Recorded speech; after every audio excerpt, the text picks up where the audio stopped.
يتحول الآن الكرة تصل إلى شو. تنطلق بعد قليل مباراة ريال مدريد ضد برشلونة ضمن منافسات الجولة 11 من منافسات الدوري الأسباني. أمامكم الآن التشكيل الرسمي لريال مدريد.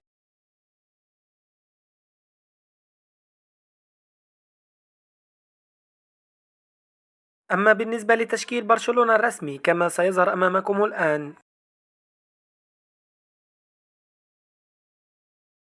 تنطلق صافرة بداية المباراة في تمام الساعة 4:15 مساء بتوقيت مصر، و5:15 مساء بتوقيت السعودية والعراق.